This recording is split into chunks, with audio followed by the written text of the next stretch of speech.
that was just hellish for me. Like, oh, hang on, if he does this and he then gets, all the little pins fall into place, he could take this lead off me. Actually, this can all be taken away from me really quickly and really easily. Just sort of put my head down and gave it absolutely everything. I was sat there banging on the handlebars, sort of absolutely ecstatic. And there was this beautiful bit of grass by a lock, looking out over sort of mountains, which was sort of backlit by the sort of. So to come back and win it by a solid margin, it was a fantastic feeling. Welcome to the Ultra Profiles podcast, where I get to pick the brains of ultra athletes and you get to listen in. And on this edition, I'm talking to Craig Nilsson. Craig is an ultra bike racer and ambassador for Elves Bikes and winner of the Pan-Celtic race Magnum Opus. We had a really good chat for over an hour, and the difficult thing with this podcast is there's so much to talk about. I want to ask so many more questions, but there's only a finite amount of time to do it. So hopefully we'll get Craig back another time to talk about the world record attempts and those other challenges. But in this episode, we're talking about the Pan-Celtic race Magnum Opus. This was an event that took several seasons to even qualify to enter. Years worth of work. Turned out to be a really exciting race, which you're about to find out all about. On top of that, whilst he was winning, we'll talk about several occasions where it can all be snatched out from underneath you in a moment's notice. Nevertheless, there was loads to learn from Craig, and it was a really great chat, so I hope you enjoy it. If you want to follow him or Elves Bikes, then I'll put all of his links below as well. But thanks again for watching or listening to this podcast. It's still early days, so if you can subscribe, follow along, share it, help it in any way you can. I'm trying to do this to help people to get into ultra cycling and endurance cycling more easily. But anyway, enough about me, onto the podcast. Welcome to the podcast, Craig Nilsson. Hi, thanks. How are you doing? Yeah, really, really good, thank you. Good. No, I appreciate your time and extra time. Uh, take two. We first spoke about this probably 2-3 months ago, I think. Specifically the Magnum Opus race. But the podcast was a mere twinkle in my eye at that stage. So it's taken us a while to get here. But I know you're busy, so I really appreciate you taking the time to talk to me about this race and your season. Quite a season. Thanks. Yeah, and it's absolutely no problems. It's a delight to be here. I've followed your channel for a long time now, so it's quite cool to be on it. Good. No, I'm glad. I appreciate it. Um, so the idea of the podcast is fairly recent for me. You can tell, not the finished product just yet. But I'm hoping to sit down with people to understand how you approach these things and maybe learn a few of your secrets. But this time specifically around the Magnum Opus race, and you quite wisely suggested maybe it'd be a good idea for you to run through how that race works. And I did some research before this. Seems like a pretty complicated race and series. So you won first and foremost by Did yeah, thanks. quite a margin. I did, yeah. It was a hard fought race though. Yeah. Well, I can't wait to hear more about it. But I think I know what the margin is, but I think for me to understand kind of how much of a margin it really is, I need to kind of have a better understanding of how that race worked and how the series even panned out. So it started several races prior to the one that you actually won, right? Yeah, so the Magnum Opus was sort of very literally the crowning achievement of the Pan Celtic Race series. It was a passion project created predominantly by two riders who wanted to run, a really good race. And that sort of started back in 2019. Um, I was there in that year. There was a really cool race where it started in Inverness. It went through Scotland into Northern Ireland and Ireland, and then out into Wales, finishing in Llandudno, which was sort of the race's spiritual home, which is where the three creators all lived. Um, so that was a really great year. It was actually my second ultra race. Oh, So what made it really different is that because you're going between sort of different islands, always have ferries in there that you have to negotiate. and that makes for a really sort of nearly unique tactical element to it, because if you get things wrong, normally with ultra races, you can just pull it back. But with the ferries, if you misjudged it by a couple of minutes, you'd lose 13 hours, and there'd be nothing you could do to pull that back. So it's added a really key dynamic. It was originally meant to run for 5 years, but that got disrupted by COVID. And every single year that it ran, they ran a different course and went between different Celtic nations. And it created a real sort of good community and a following. So you had a lot of riders who kept coming back year after year. And even those of us who didn't every year, I did well, 3 of them ultimately. It sort of kept us all sort of there and all chatting, and yeah, it was a really great community. Is that Uh, the clan? Is that right? Is that what they're known? that's the Yeah, clan. Yeah, you have to be careful how you introduce that, but yeah. Yeah, so it's a really big community of people called clan. It's got to be a good few hundred people there now, and it's a really sort of helpful group. So even when you've got people who are sort of brand new to ultra cycling joining, there's a Facebook groups and people chat about absolutely everything from sort of the very basic of bike setup all the way through to sort of the most complex bits of kit. So that's really nice. And over the course of the years, I went off and did sort of various other things. I haven't just done ultra racing. I've also, mainly because of COVID, I've done quite a few record attempts. okay. So I've held a number of world records, and it's a very different sort of way of looking at things and planning things. So that definitely helped me in the grand scheme of things, having a sort of slightly different mindset. Um, and then the idea behind the final year of the Pan Celtic Race Series, they wanted to have something really big, really spectacular to really sort of cap it off. And so this is where the Magnum Opus then came in, is that it was an invitational race. You had to do at least 2 Pan Celtics before then to qualify. And the idea behind it was sort of a new challenge, and they wanted to make sure that anyone who sort of got into it was sort of up for getting themselves round safely. And so what they did was they essentially split this year's Pan Celtic into 3. So you had the first part, which was sort of the Magnum Opus part, Hmm. which was a self-navigated race between checkpoints. They're unmanned checkpoints, so you've got to have a photo evidence that you've been through. But up to you when you started, how you got there, all this sort of thing.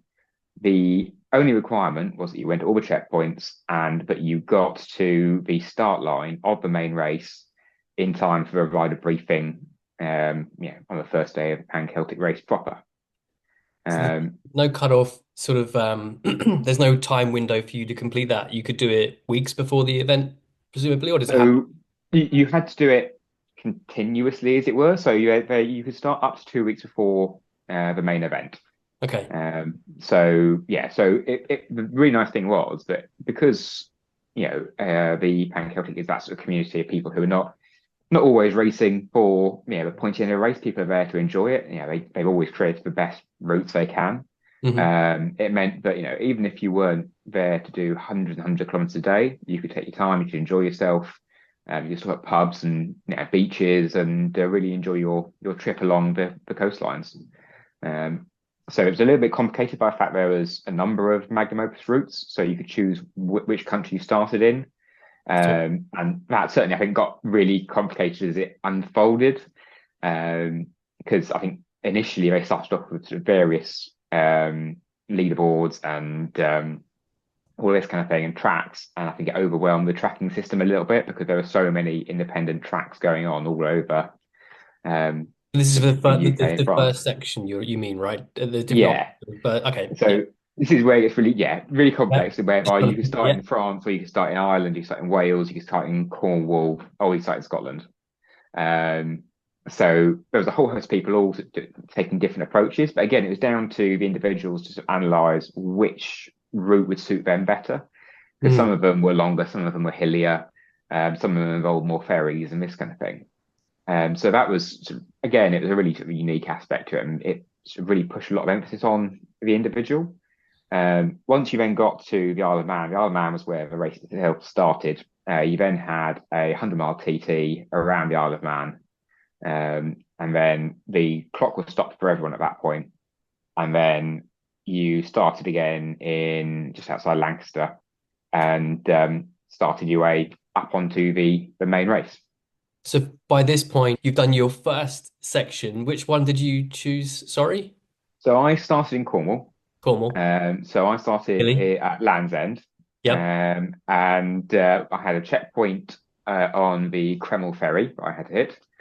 I had a checkpoint at St David's that I had to go to, and finally I had a checkpoint on Anglesey. Okay. And North then the Wales. final, yeah, Yep. yeah, very north tip of Wales, sort of northwest tip of Wales. Are they sorry to keep interrupting. I'll forget otherwise, but the it sounds similar to, have you seen the Racing Collective events where they're sort of very similar to this first stage, I think, and quite a lot of them start in North Wales. So I'm not sure. Yeah, it's the what used to be called like the Wales Euro and this kind of thing, isn't it? Yeah. They're not the same Yeah, thing, are they? no, no, Okay. not the same guys. But yeah, so Yep. um, I have done some of that in the past as well, though. But Okay. so yeah, so a lot of people sort of looked at it, and I think it was generally agreed that the Cornwall route was probably the fastest route, just because it was continuous in the UK. The mainland. Yeah, it cut out a lot of the uncertainty and the challenges and the stopping and this kind of thing. Um, the sort of the idea behind it was being a reverse time trial. You could sort of sit there and watch everyone set off, and it made for sort of a really sort of interesting last few days because I was working right up until the day I left for sort of Penzance. I know And that feeling. you sort of sat there with one eye on the tracker as they've started, they've started, and they've started. And whenever it comes to a race, you can always sort of look at the start sheet and go, they're going to be a serious person, they're going to be a serious person. And so you sort of sat there and you got red rings around people. And I think the really surprising moment for me was when I sort of sat there, still at my desk and this kind of thing, and people who I'd ringed had started setting off. So I had, a guy called Stephen Haynes who, started, I think, 2 days before I was planning to. You sort of see it going, that's a bit of a weird one, but it's okay. Obviously he's got an idea, and we'll wait and see what happens. And then the really surprising one was when I saw Neil and Alex both start 24 hours before I was planning to start. And it's that slightly concerning moment. And my wife turned to me and said, "Are you sure you got this right? Because they've started 24 hours ahead. Do you not want to start earlier?" I was like, "No, no, no. I trust the plan. I've got it all Get planned out. through. I know what I'm doing. Yeah." But you do sit there in your head going, "Have I got this right? It feels like something's going awry here. Does everyone else know something I've missed?" Um, but I was sat there on the train on the way down to Penzance, just having a little picnic on the train, and I got a text from Neil. And he said, "Oh, have you set off yet?" And I said, "No, no, mate. I'm sat on the train. I'm just kicking back, relaxing, and I'm winning at the moment. So I'm loving this race." But so yeah, so it was a really strange dynamic because this idea of like that you're in the lead now, and it's sort of a bit like being a streak or a football match or something, whereby you've dropped your cape and that's it. You've declared yourself. You've got to go now. There's no backing out of this. And so got myself to the start line at Land's End. Got a few pictures taken. Had a few disasters on the start line. Always you get pre start jitters sort of thing. And Mm. just check the air pressure in my tires. Is my And 30? My knee doesn't feel quite right. It's fine. yeah, it's all that sort of thing. Yeah. And so obviously I then stuck my pump on and immediately let all the air out of my tire, and then I had to start from complete scratch. It's like brilliant, thank you, perfect start. Um, so set off, it all went, like really quite smoothly, exactly as planned. So I'd done a bit of recon beforehand. So I'm following it correctly at this point. You're aiming to arrive at the start in the Isle of Man as close to the start time of the actual race as you can. Yes. Yeah. Okay. So yeah. Okay. Um, so set off, in hot pursuit, pretty well to a minute, 24 hours after I think Alex set off. And knew I was cutting it reasonably fine. I had on the one hand, I think Kamut was telling me it was going to take 36 hours. Sort of my maths made it about sort of 45, 48 hours to, the ferry. And I had about 49 hours. So it's about as tight as you really want to cut it. It would have been a bit nice to have a bit more space, but it was trying to get a taxi to the start line that actually caused me to be a bit delayed. So it's like, well, go time. Got my way to Plymouth, onto the Cromwell ferry. First stop went fairly smoothly. I bought a sausage roll whilst waiting for the ferry, and the bloody seagulls stole it whilst I was messing about. So that Ah, was absolutely devastating at the time. those, It looked so good as well. at least it wasn't a pasty. But oh, exactly. Yeah. I might have been shot for that. Otherwise, letting that go to waste. So that was Um, the first checkpoint on this route to head towards the ferry in Plymouth. yeah, still going fairly well. Yeah. Had no worries. All pretty well on schedule. Back on the bike. I'd ridden all the way from Plymouth sort of back up to. I live just north of Bristol, so I was sort of riding along fairly familiar terrain. Um, I did take some risks. So I rode an awful lot of the A38. So I don't know if you know that Yeah. road well, but yeah, Yeah. Yeah. it's a busy road. Hmm. But I've got a sort of time trialing background, so I have to, I'm not that phased by that kind of road. So I just put my head down and just Just got get through through it, it. sort of thing. Yeah, but it's about the only smooth road in Cornwall and Devon, because just otherwise it's just up and down, up and down.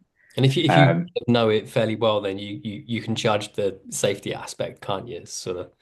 Exactly. It was daytime and all this sort of thing, so it wasn't too bad altogether. Got to Exeter and sort of got on smaller roads and sort of pushed my way further north, back past my home. I had my mum was standing at the side of the road, so I sort of quickly stopped and said hello to her and pressed on across the bridge into Wales. Um, it all got a little bit sticky in Wales. Wet? So first of all, overnight the rain started.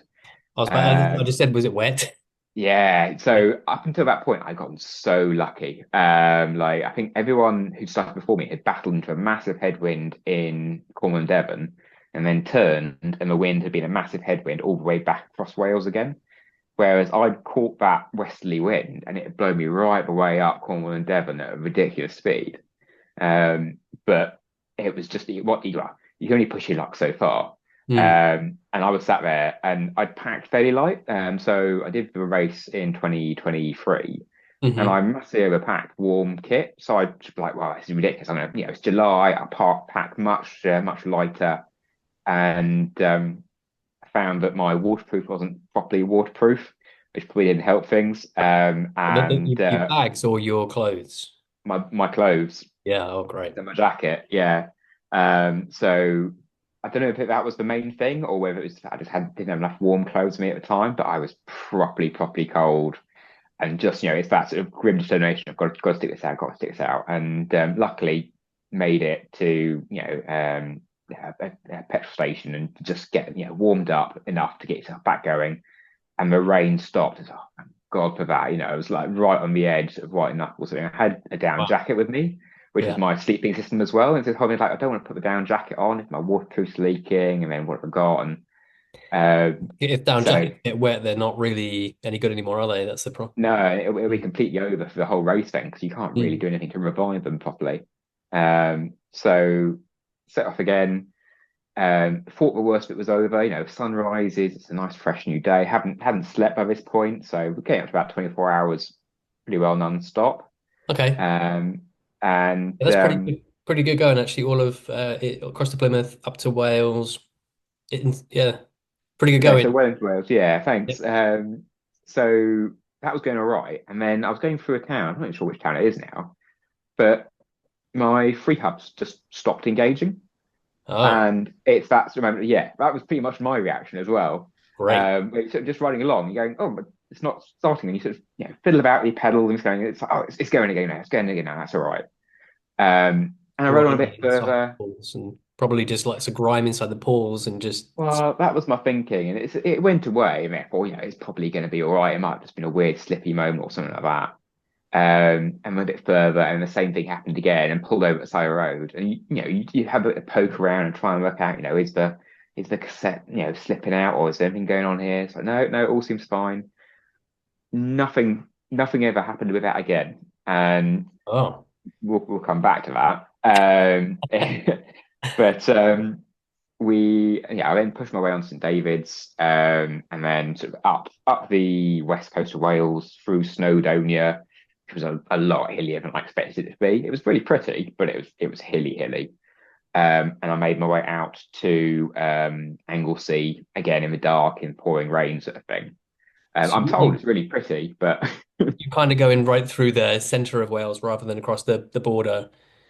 so it was just a little bit inside the coast because Snowdonia, unfortunately, can't really get around it. So it goes all the way up to the sea, Oh, really. right. Okay. Right. Sort of So Irish sea coast. yeah. Right. So yeah, basically just almost not quite, but very nearly following the coastline along. Okay. It's lumpy and hard going sort of thing.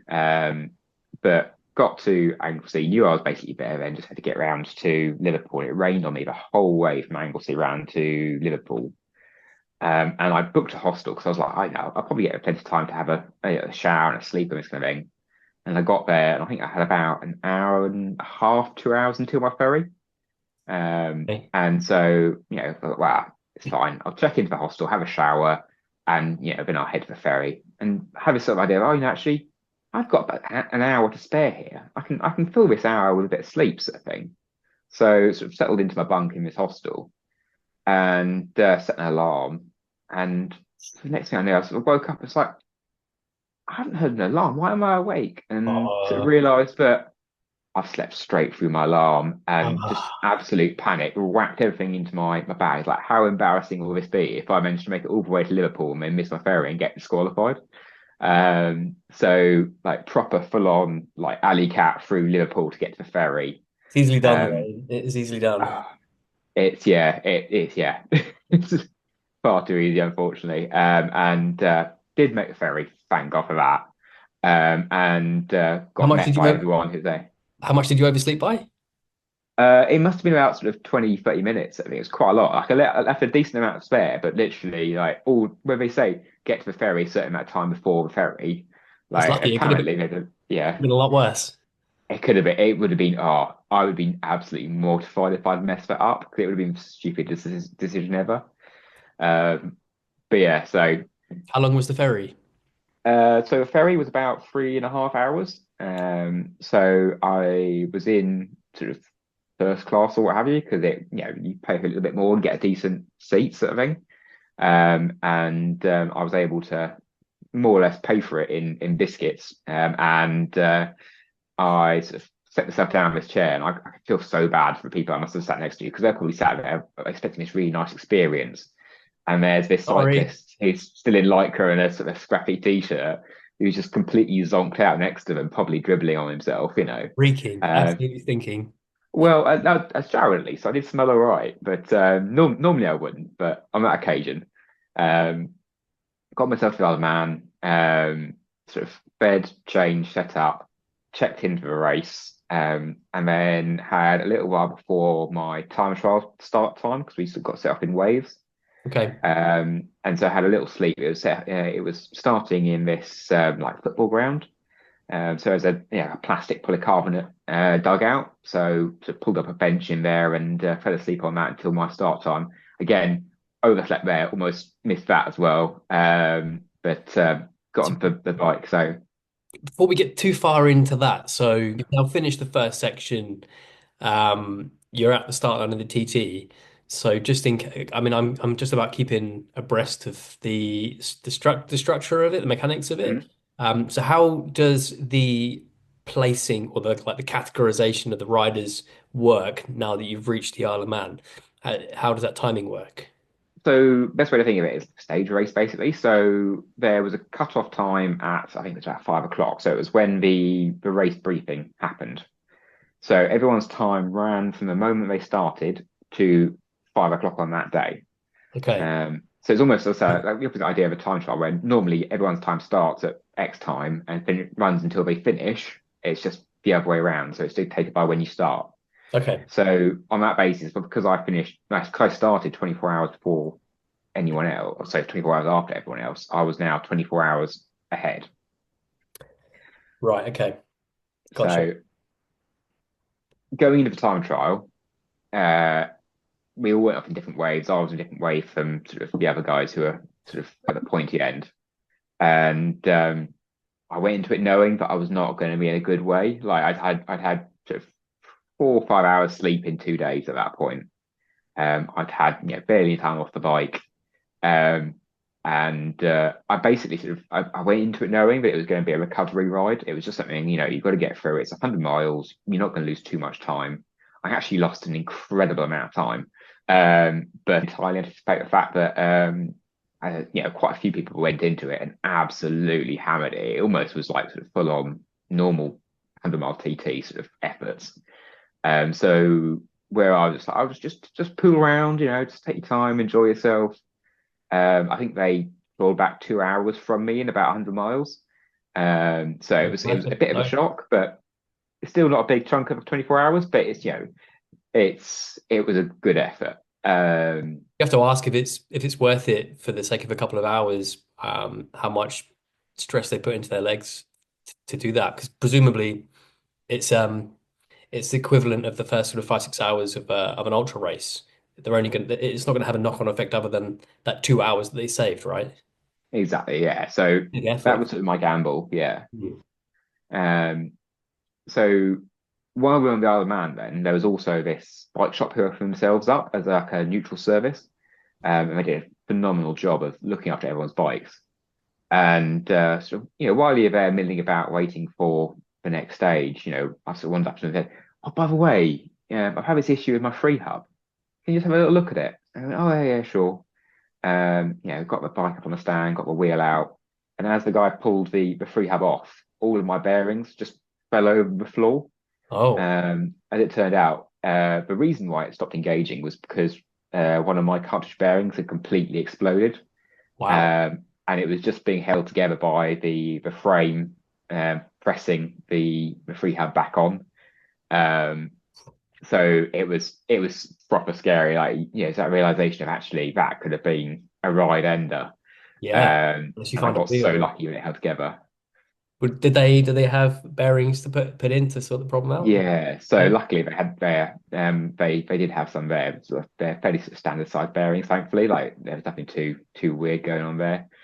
Normally I carry spare wheel bearings, but on this occasion I'd literally been in the bike shop about a week or two before leaving, and they're like, "Oh yeah, yeah, no, everything's fine, all sorted." But I think they must have just literally been on that point where they were okay, and then they were just on that sort of knife edge where suddenly they were reaching that point where the deterioration was so bad. I suppose 500 kilometers later, which is normally quite a lot of riding, they just completely disintegrated.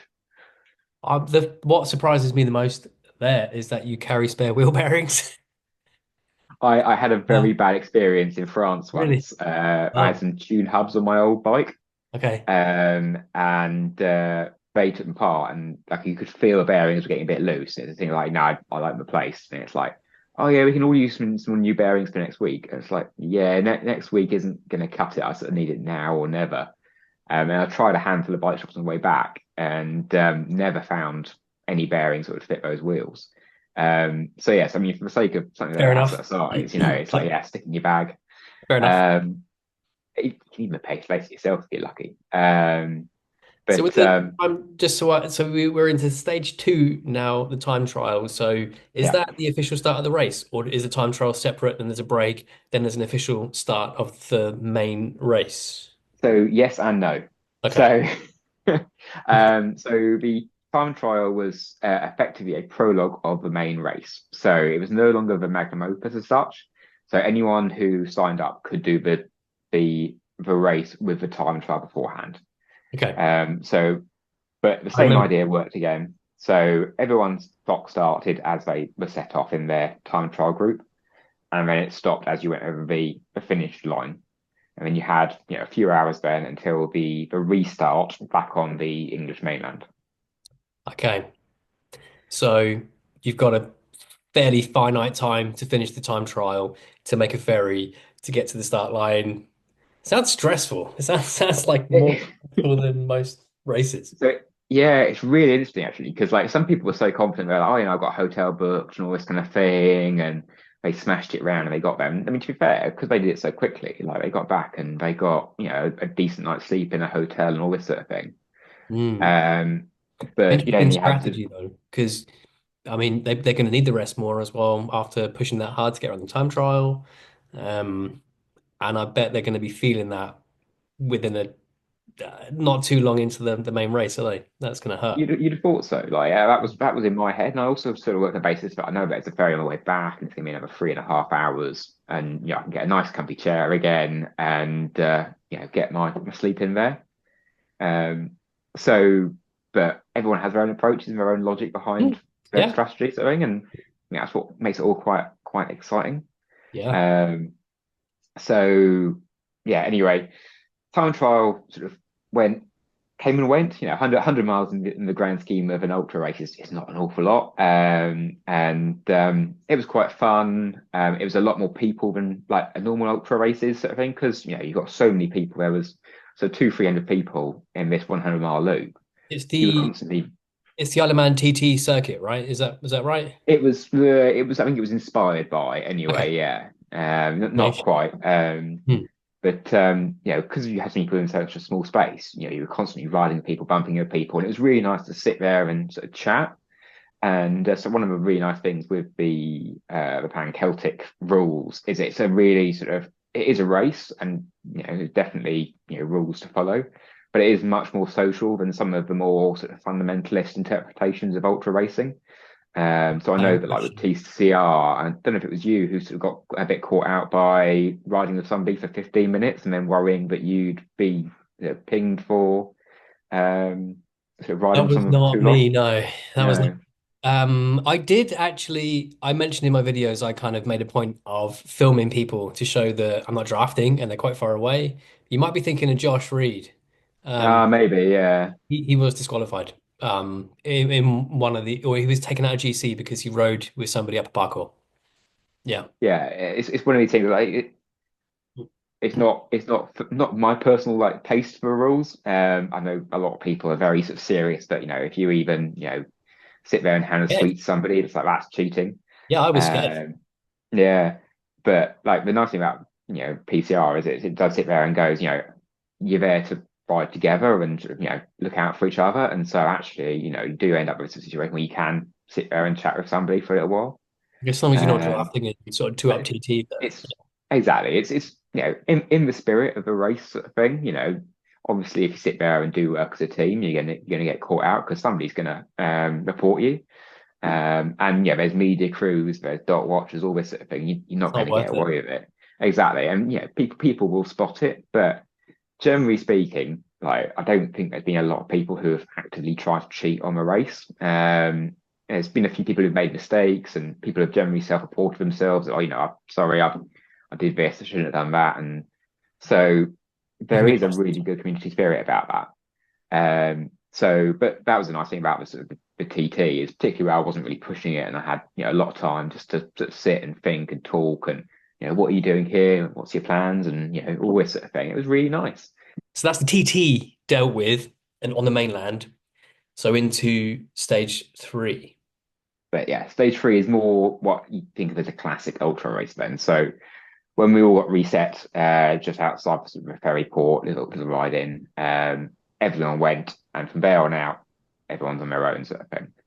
Um, So I set off feeling fairly confident, fairly good. And it's really funny how this thing affects you because I think I got a really big boot of adrenaline out of that. And even though I hadn't slept as much as I really wanted to, but there was just absolutely no way I was going to fall asleep sort of that night. Rode all the way through the night through the Lake District, um, through it's all the worst climbs you can think of in the Lake District. We were taken up and over and up and over. Hard Um, not. and sorry, There's hard not in there. Hot was in there. Yeah. Uh, Yeah, I made a mistake writing up that. I should have pushed it. But pride got in the way. Um, no shame in walking up Hard Not Pass. no, I know. And I'd say, especially back far into a race, it's not a bad idea. Set route then, or is it checkpoint? So that's set route then. So Parkour yeah, no, yeah, no, set route all the way. So all the it's way. just follow Okay. the line. Yeah. Um, so took that through there. We went into checkpoint one in Gretna. I had planned to sleep there, but sort of set myself up and sort of trying to get a bit of shut eye on the sort of village hall stage, and just absolutely no chance at all. I was absolutely wired, and I sort of lay there for a few minutes and went, "It's not going to work. I'm just wasting time here." Mm. Jumped back on the bike, set back for the night. Made my way into Scotland, sort of along the south bit of Scotland, into sort of straight into sort of the south bit of possibly Galloway and all this kind of thing. So how Um, long did it take to get to Gretna roughly through the Lake District? That must have been quite a slog. so that was probably about sort of three-quarters of a day, thereabouts, so Okay. 20-ish hours probably getting on. Hmm. Um, it was definitely probably daylight by the time I got there. Um, got myself through sort of the south of Scotland. Got a couple of hours sort of shut eye by the road because it was getting to that point whereby even though you're feeling wired, I'm definitely sort of doing this nodding dog thing. Mm. So just literally pulled over at the side of this country road and just lay down in the grass and sort of conked out for about 5-10 minutes and back on the bike and a bit further another 5-10 minutes. It's only after the fact that I sort of sat there and thought, anyone had driven past there, it must have looked like I'd been hit by a car or something. So I'm literally just spread eagle on the ground. Mm. Um, but luckily, no one had a heart attack. So yeah, pushed on through and made my way up more towards the Glasgow area. We went out along the coast a bit. Um, I sort of took a chance going along the coast. There was an outdoor shop selling some fleeces, and saw that. Went right, quick, grab myself a fleece. I think it was like two for 40 quid, and or one for 30. And they're like, "Do you not want a second fleece?" I was like, "No, no, just the one will do me for now." Just so I had something a bit warmer. Yeah. And I knew the rain was coming in, and that's that whole thing. Like, if this rain comes again, I've got nothing to save me from this.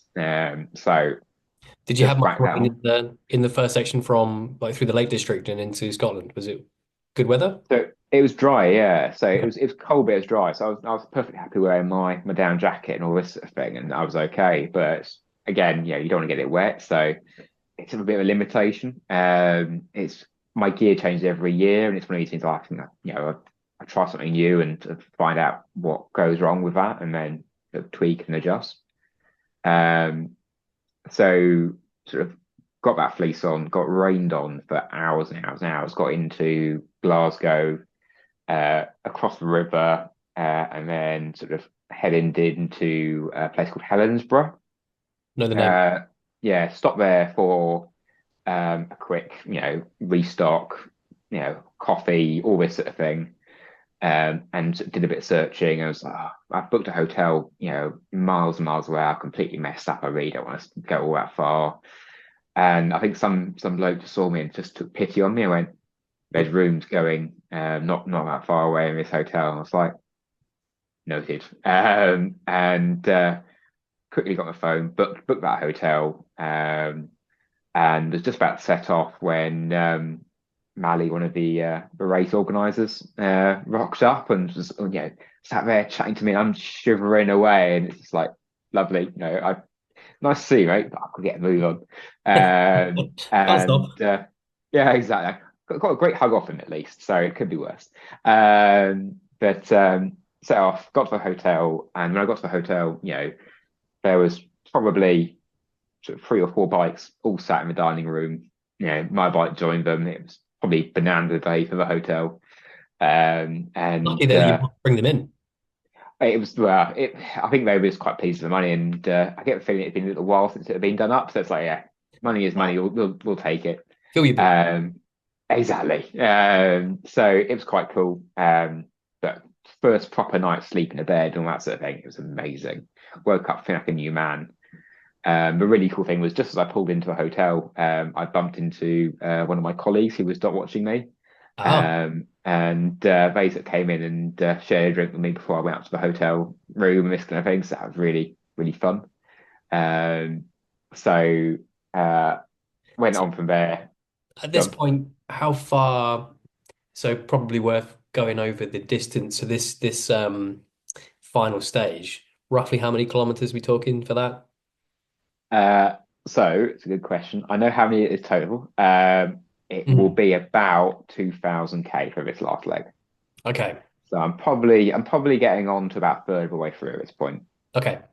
Um, so first I tried the trick and then pushed on through into the sort of the peninsula with like Campbelltown. Mhm. I want to say it's like the Argyle or Butte Peninsula or something like that. It's probably not at this point. And that was just hellish for me. Like it was up and down. It's like proper Cornish like terrain, up and down, so steep you can like maintain any momentum. I bet it And was it's just beautiful though. oh, it was stunning, but miserable. um, and Alex took the opportunity. He's from Cornwall, and so for him it was like home turf. And he went off like an absolute rocket and was just going from a ferry from Oban. And it's at that moment of, you sat there, you're racing and you're watching the dot as you're racing. And it's this whole thing of like, what's he up to? He's never going to manage that. He can't manage that. Well, he might manage that. Well, he might manage that. And he absolutely blitzed it all the way to the ferry. Like, could not believe he got it. He must have got it by about 5 minutes and got the last ferry out of Oban to what was it? From Oban to I don't know if it's the wrong place, but the next place. And couldn't believe he managed it. It must be Mull. Um, and he Yes, made it around I think I Mull. read the So Malcolm Charter, yeah. isn't it? Yeah, yeah. Um, so made his way around there. And it's like that was properly. It was you turn into a fan when you're watching that sort of thing. It's like I can't believe he's doing this. This is amazing. I mean, you sort of sit and go, oh, hang on. If he does this and he then gets, all the little pins fall into place, he could take this lead off me. And so, in a really sort of quick succession, you go, actually, I'm miles ahead. I'm miles ahead, and yeah, I'm laughing. And you suddenly realize, actually, this can all be taken away from me really quickly and really easily. And so you then end up Remember, in this sort of do you remember what the margin was by this point? so well, it would have been about 22 hours. So at the start of Oh, that okay. day, it was about 22 hours, and that was I think he stopped about 100k further along than me, but he stopped later than me. So it's like, there might have been a couple of hours difference in there. I think he started maybe 2 hours ahead of me, let's call it on the day. So probably around 20 hours. Um, but if he got the right combination of ferries, he could have made 24 hours easily out of that. Interesting. Um, Mm. so it's sort of this whole sort of tactical thing about, if he gets the last ferry there and the first ferry there and the last ferry there, I'm I'm miles behind him. Mm. Um, and so it then became this really sort of interesting game of I knew I had to get to Oban that day for the next morning's ferry. So that turned into a marathon day for me. I can't even remember. I think probably sort of 4 or 5 hours of it.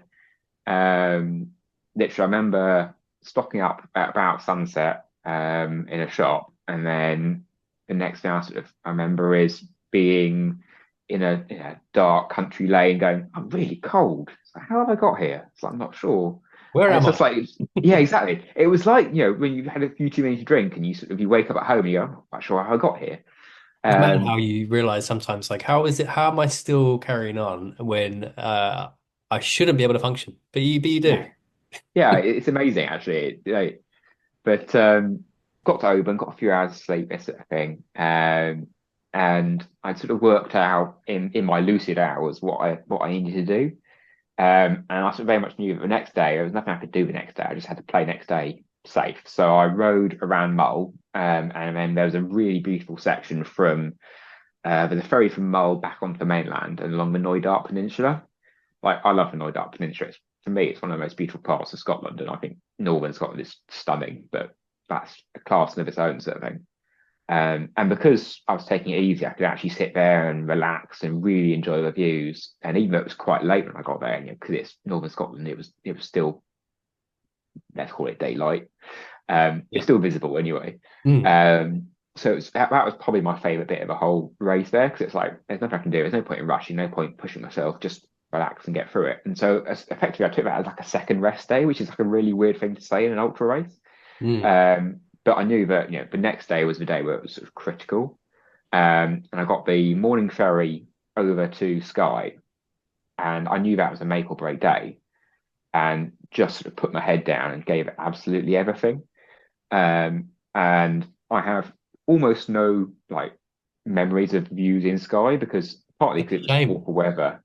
That's, It was so cloudy. Like even if you looked around sometimes, like half of it was just cloud. Like we went over this pass, and it's like cloud, rain, right? But the rest of the time it was just like Garmin Road. Am I getting there? I think I am. Don't stop. And you have a it took bridge. a You have a ferry coming in from the south and then a bridge coming out from the north. Is that right? On Skye? yes and no. So there is actually a second ferry which runs parallel with the bridge. Okay. So we weren't allowed to take the bridge. So Oh, we had to use the turntable ferry. It's the only turntable ferry in the world, I think, or something. wow. It was a fairly unique Victorian design, but it only runs like a really limited timetable from about 10 a.m. until I think 6 p.m. or 7 p.m. And that was a bit where it's like if I miss that 7 p.m. ferry, I'm there until 10 a.m. the next day. And if he gets a 10 a.m. ferry, then he's a full 24 hours ahead of me and he's faster than me and all this sort of thing. If your wheel bearings fall Um, out. yeah, Yeah. yeah, no, still going. And so yeah, I knew I had to get everything, and it wasn't until really close to the ferry, like the ferry off the island, that I sort of realized actually, I think I've got this one in the bag. And That's the point I'm that I was going to ask actually, at what point did you think you realized that you probably had it in the bag, but it's about now then, roughly? out there, because I knew that ferry was a point where it decided whether or not that 20 odd hours was reversible. Because really and truly, it didn't matter if I lost 19 hours on that last section of mainland, because I still had 1 hour. That's fine. What feeling? Um, Must have felt pretty good. yeah, it was pretty awesome. I'm not gonna lie. I was sat there banging on the handlebars, sort of absolutely ecstatic. And at one point, there's a bit of out and back on Sky, and Stephen Haynes I saw coming the other way. He was sat there, sort of, and I could hear him shouting as we crossed paths, and he went, "Yes, go on, Craig, go on!" It's like I've got this, I've got this. Um, so yeah, no, it was really really good, and a nice moment of sort of clan support going on. So that was really cool. And Stephen then Haynes, was one of the people that you were watching from the very beginning, was it? yes, Yeah. he was. Yeah, so he hasn't had the best build up that year, so he was a little bit further back than you normally expect him to be. And that was really fun. Got to the ferry, got over the ferry. It was really funny. Like, on the ferry, everyone was like, "Oh yeah, no, it's only 250K. I'm going to ride the finish line." It's like, yeah, we'll do that. We'll do that. Not stopping again. No hotels. And I think within about sort of 50K of that ferry, everyone who was on that ferry had been, in a hotel, in a bush, something like that. I was absolutely shocked. I tried everything I could. I stopped in a shop. I went to a restaurant, all this thing to get myself going. It's like I'm so tired right now.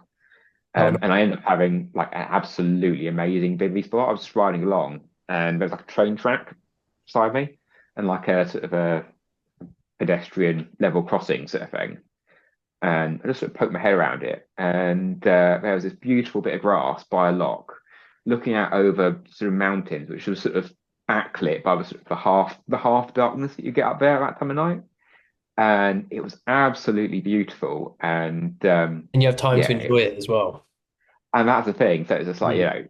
right, I'm stopping there, and just wrap myself up in my silver foil blanket, because in a moment of panic, I posted back anything that I didn't think I'd need again Ah, in Mull. I've waited for a ferry. It's like, well, don't leave that, don't leave that, don't leave that. Bought a postal bag, stuck it all in, and sent it off. great idea.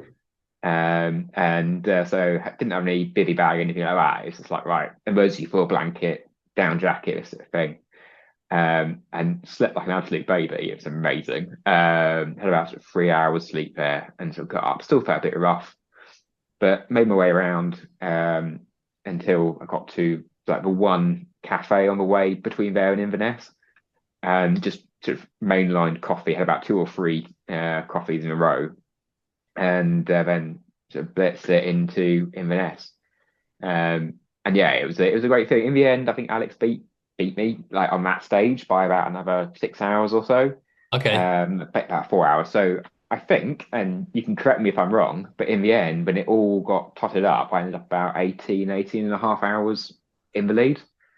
I think that was Um, right. Yeah, I think that's what I yeah, read. But I read that from because you're ambassador for Elves Bikes, right? I am. Yeah, yeah, Yeah. I think I saw a post from them congratulating you on an 18 and a half hour margin. yeah. Yeah. So yeah, it was remarkable. Like I'm not gonna lie, setting off, I never expected anything like it. So yeah, it was great to come in and win it, and whatever the time gap was, and yeah, it was really good, and everyone was really sort of like good sports about it as well. So it was a really nice feeling. There was no sort of element, oh, yeah, I could have Yes, beat you that for one no, is it's like no. no. So it was really nice. So yeah, it's I was thinking about this like earlier this week that it was a magnum opus of the Pan-Celtic race, but it also feels a bit like my magnum opus, I think, because it's like I don't see how I could ever top that because it's been, the year before that I crashed out of Pan-Celtic race and this sort of thing, and I really had like a bad couple of years leading up to it, and I kept scratching out of basically everything I tried doing. So I really, really wanted to just to finish. Like if I could win it, it'd be amazing. But just to finish was the ultimate goal. So to come back and win it by a solid margin, it was a fantastic feeling. I bet. What was the finish like? Were there many people waiting? Ultras can be quite uh, I mean, It's a funny one. It is finishes. a real and yeah. Yeah. I think yeah. It was a bit of an anticlimax. I'm not gonna lie, because it's like there wasn't like what's in your head. You expect like the end of the Tour de France, loads of people screaming and all this thing. And it's like no, you pulled into a campsite and you've got two or three people there. Shake your hands. Yeah, lovely, thank you, well done. Give me your cards. Like right, Well, and that was that. Yeah. I What doubt, I doubt you needed much more than that, though, did you really? I mean, it's No, the I got fraction. given a beer, but that was that was about it. So yeah, but yeah, I think at that point I was just about ready to bed. So Yeah, I can imagine. Imagine. It's funny how the race kind of worked with certain points, struggling to sleep, other points, struggling to stay awake. it definitely is. It's I think it's the highs and lows of the adrenaline sort of thing, of where you do Yeah. have that bit of I've got this, I'm absolutely smashing, this is amazing, versus I've lost it, it's all over, forget it. Um, yeah, so it is amazing how much your mind does play into how you do, and there's a Yeah. big psychological element of it. Do you think it's the drive to want to win it that keeps you going through the night and staying awake? And is it like a drive to want to win, or is it just your approach to the races, do you think? It's I'd be lying if I was saying it wasn't a drive to win, but I mean there's definitely an element in me that I want to do the best I can do. So as long as I have given all I can give, if I go out there and I've given it everything, I've thrown everything I can do, and I've come 107th, fine. I've given it all I can. There were just 106 people who were better than me on the day. Yeah. Um, it's more the fact that if I can get to the finish line and I could finish second and still have, I could have gone on for another 10 days. It's like that would really sort of eat at Okay. me. Yeah. And that was the thing that I think that really upset me the year before, is that I was very carefully, like, negatively pacing it. And so by the time I crashed out, I broke the rear mech hanger on the bike, um, and couldn't repair it. I had to get back to the UK to get a new mech hanger. Um, and I got back to the UK and felt really fresh. It's like I could do that again. If I go back to the start line, I can try again. It's like, yeah, it doesn't work like that, Craig. No, no, I know what you mean. I scratched out of All Points North this year, two races. But the main thing I kind of missed was getting to the end of the race when you get to the end and you're absolutely smashed, but you got such a deep level of like satisfaction inside. It's really calm and accomplished. And when I kind of scratched out and got to the hotel and didn't have any of that at all, and just completely different feeling. Such a It's and I get a really strong sense of sort of self-doubt of, could you not have gone a bit harder? Could you have done a bit more? And you sort of look back and you go, yeah, I don't know. Like I was having a go at a distance record earlier this year, and I got Sherman's neck doing it, and I tried, bracing it with anything I could get hold of, just so I could see where I was going, basically. And in the end, it got to the point where he goes, like, I can't do this. If I'm looking up enough to see where I'm going, I'm just basically like a windbreak. And like looking back, you do sit and go, actually, I still feel like I keep going. Could I have done this? Could I have done that? It's like, no, you couldn't see where you're going, Craig. There was nothing more you could do. And it's just like, Mm. it's quite hard to sort of remind yourself that when you don't feel that level of utterly broken, that actually you did try your best. And you view it very differently after the fact, don't you, as well? It's even if you do finish or feel like the pain is gone and it's just completely different to 5, 10 days down the line. Yeah, I think there's definitely that sort of element of like when you're in a nice warm hotel room or back at home in a bath and this kind of thing, and you go, actually, did I try that? And it's like, yeah, you could try that, but it probably wouldn't have worked. Mm. It's I say it's really easy to question yourself when you've had lots of sleep and you're warm, and you're comfortable, and you're dry. Um, I think it's just a function of being human.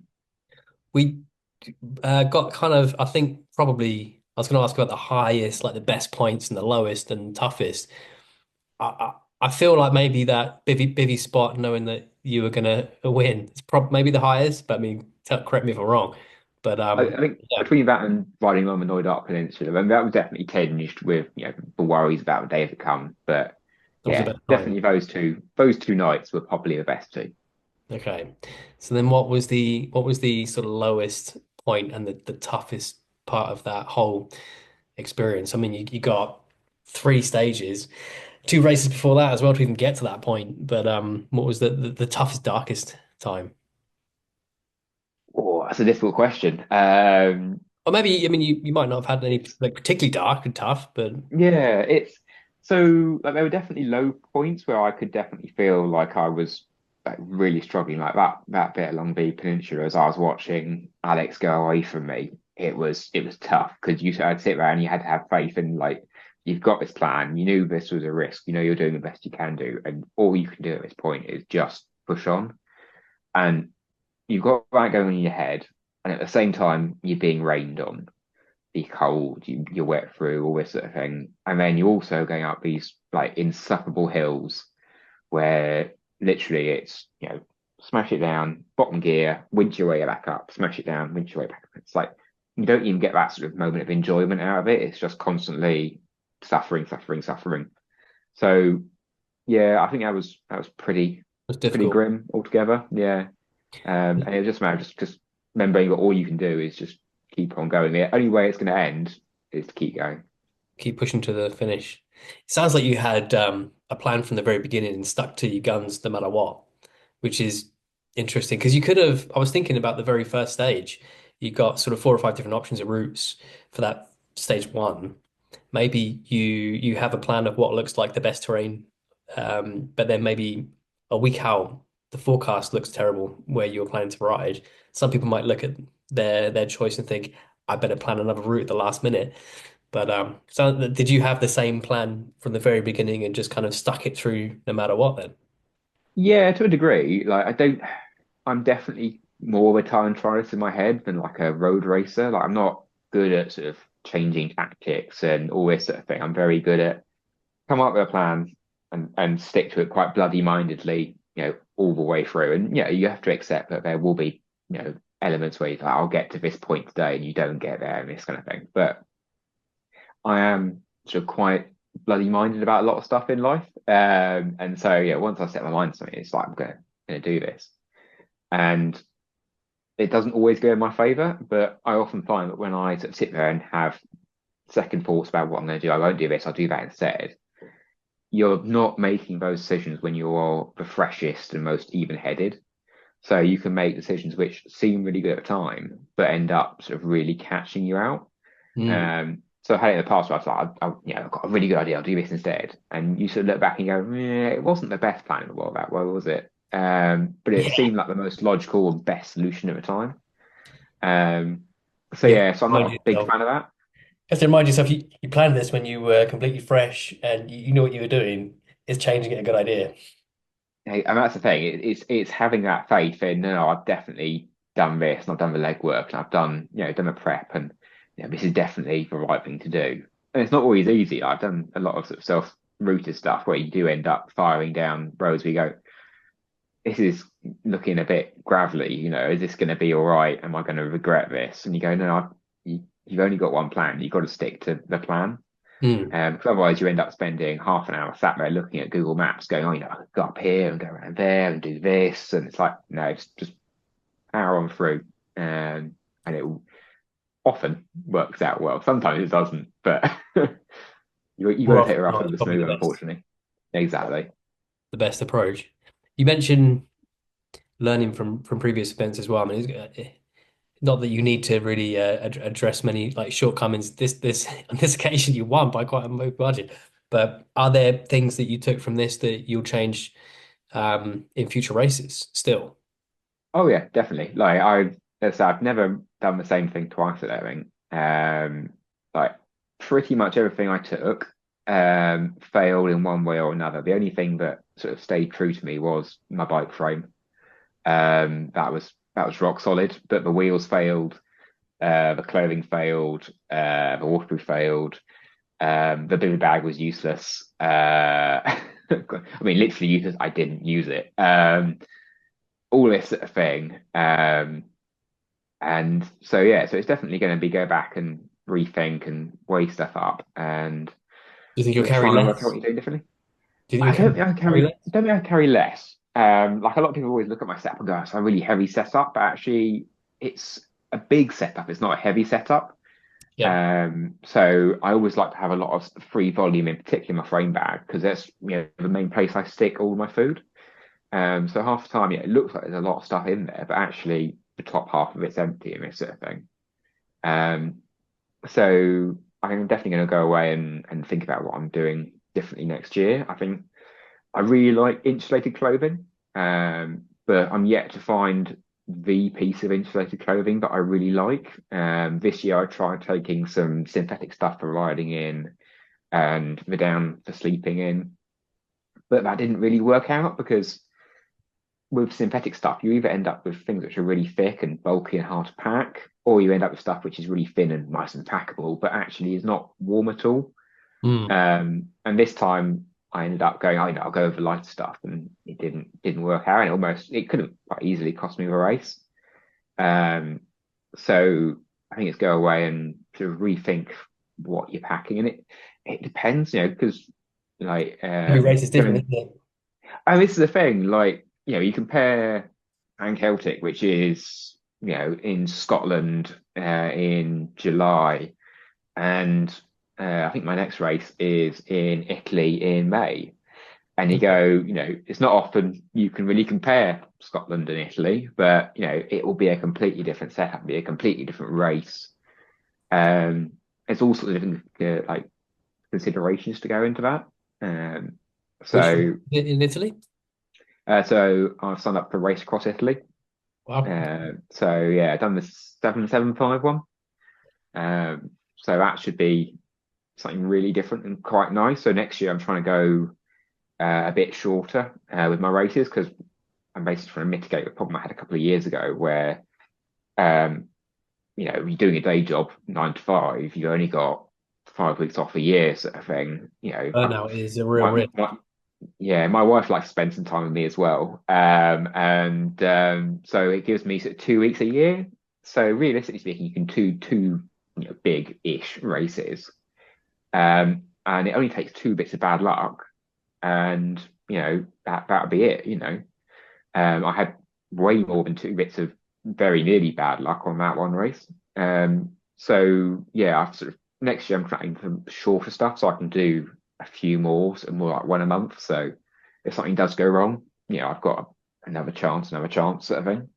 Yeah, a So bit more yeah, variety then as well. exactly. And there's a whole world of ultra cycling out there, and it's definitely one of those things. Like the more you look into the list of stuff you want to do, it's like I feel like I'm missing out on this, I'm missing out on this, I'm missing out on this, and so yeah, it should be a nice change next year to do something Do you feel really like different. the fact that you've won that race is kind of like giving you the satisfaction on the longer races anyway, that you can kind of back off the big 2 week races a bit more comfortably knowing that you won one and then just take care of like a bit more variety in different locations and enjoy them a bit more. Yeah, I mean, there's definitely an element of that. I Hmm. do think I tend to suit sort of longer races. I'm not in any way like a racehorse, not in any sort of like stretch of the imagination. So I was looking at some like 12-hour races this year, and my coach turned to me and went, "Yeah, it's a bit short for you, mate." And it's like, not, there's not many people out there who get told, but 12 hours is a bit on the short side. But I'm one of them. So yeah, it's chance for something new, and it might work out, it might not, and I think I'd love to do. I've got real sort of sense of missing out on Via race this year. Yeah. That looked really, really good. So who knows? Maybe at some point in the future. And that instantly is doing a similar sort of thing to what Pan Celtic did, and they seem to be I changing was their about to route say next that. year. It's a series, So it's a that's predetermined series of routes, isn't it? Similar to Pan oh, Celtic. okay, yeah, I think so. yeah. Yeah. It's tracing the route of Hannibal from I think from Spain to somewhere in Asia, I think. Okay, that's pretty cool then. I think so. Um, so yeah, so we'll see what comes of that then. Maybe next year I'll have a cool route and I'll jump on that. But You're not doing Race Cross Italy as a qualifier for RAM, are you? no, No? no, it's one of those things in that I'd love to do it. And yeah, like problem is that with the supported stuff, it's just so much money. Like Yeah. it's mad money. Like back when I did look into around many years ago, actually before I started doing ultras properly, funny enough. But that's you're talking about easily £12,000 just to hire the vehicles and pay the support and everything. And then you got to get yourself to America. You've got to get yourself across America, back from America. It's like it's easily 20 grand, and it's just yeah. Should say for I'd the love to say sorry for listeners and viewers, RAM is Race Across America. yeah. In case you don't know. It's a very different sort of race setup. It's Mm. a whole nother level. You've got to take on a sort of second job, getting sponsorship and getting yourself set up, and it's yeah, like full respect to anyone who does that sort of thing, but it is another level. A lot of people that watch these podcasts and watch my channel are sort of just getting into endurance and just about to ride their first 100-mile ride or maybe considering their first race. So you've got quite a lot of experience, but what would you say to people that are just starting out? You might have something you wish you did a bit differently. Any advice for newbie ultra racers? It's an interesting one. Like, I've never had any major like disasters. I've never.